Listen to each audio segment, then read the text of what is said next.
ঢাকার শাহবাগের জাতীয় জাদুঘরের সামনে সড়কে মহাসমাবেশ করছেন হাইকোর্টের রায়ে প্রাথমিকের সহকারী শিক্ষক পদে নিয়োগ বাতিল হওয়া তৃতীয় ধাপের প্রার্থীরা। সেখানে আছেন সহকর্মী মোহাইমিনুল খান। অপু, সরাসরি চলে যাব তার কাছে।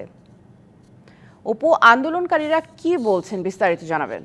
সামিয়া, সকাল 9টা থেকে তারা শাহবাগ মোড়ে অবস্থান নিয়ে তারা কিন্তু আন্দোলন চালিয়ে যাচ্ছেন। তাদের সাথে আমাদের কথা হচ্ছে, তারা যেটি বলছেন যে আজকে তাদের 11তম দিন, সেই 11তম দিনে তাদের আন্দোলন তারা অব্যাহত রেখেছেন। এর আগে প্রেস ক্লাব থেকে, জাতীয় প্রেস ক্লাব থেকে তাদের প্রথম প্রতিবাদ তারা করেন। সেখানে তারা যেটি বলছেন যে 2টি ধাপে নিয়োগ সম্পন্ন হলো, তৃতীয় ধাপে এসে যে নিয়োগ সেটি কিন্তু হাইকোর্টের রায়ের মাধ্যমে বাতিল করা হয়েছে।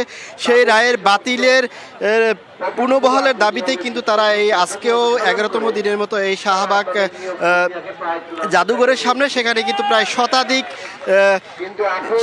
শিক্ষকরা কিন্তু এখানে তারা অবস্থান নিচ্ছেন। এখানে এই তাদের আন্দোলনকে সহমর্মিতা জানিয়ে এখানে গণসংহতি আন্দোলনের যে প্রধান সমন্বয়ক জুনায়েদ সাকি, তিনি কিন্তু এখানে এসেছেন।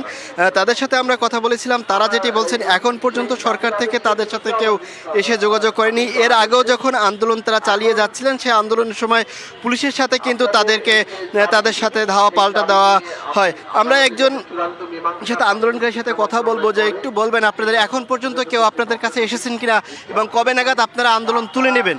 শিয়া বাটার ও ভিটামিন ই সমৃদ্ধ lily glam beauty soap. Lily, always beautiful. এখনো পর্যন্ত সরকার থেকে আমাদের কাছে কেউ আসেনি। তবে এই ঢাকা ইউনিভার্সিটির ম্যানেজমেন্টের একজন সহযোগী অধ্যাপক, নাম কি জানি, উনি আসছেন আমাদের পাশে আসেন। ছাত্র ফেডারেশনের কেন্দ্রীয় সভাপতি মশিউর রহমান ভাই, উনিও আসছেন। এখন জুনায়েদ সাকি আসছেন, ওনারা আমাদের পাশে আসছেন। কিন্তু সরকার থেকে এখনো আমরা ওই ধরনের কোনো আশ্বাস পাই নাই বা আমাদের কাছে এখনো আসেনি।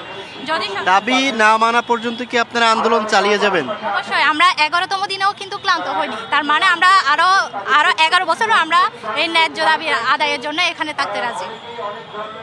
তারা যেটি বলছেন যে দাবি যতক্ষণ পর্যন্ত সরকার মেনে না নেবেন, ততক্ষণ পর্যন্ত তারা এই শান্তিপূর্ণ আন্দোলন চালিয়ে যাবেন। তো এই আন্দোলনকে কেন্দ্র করে শাহবাগের যান চলাচল কিন্তু স্বাভাবিক রয়েছে। তবে এখানে আইনশৃঙ্খলা বাহিনীর যে পুলিশ সদস্যরা রয়েছেন, পাশাপাশি বিজিবিও কিন্তু এখানে রয়েছেন। তো সামিয়া, শাহবাগ মোড় থেকে এই ছিল সবশেষ খবর আন্দোলনের। অপু, ধন্যবাদ আমাদের সাথে যুক্ত হওয়ার জন্য।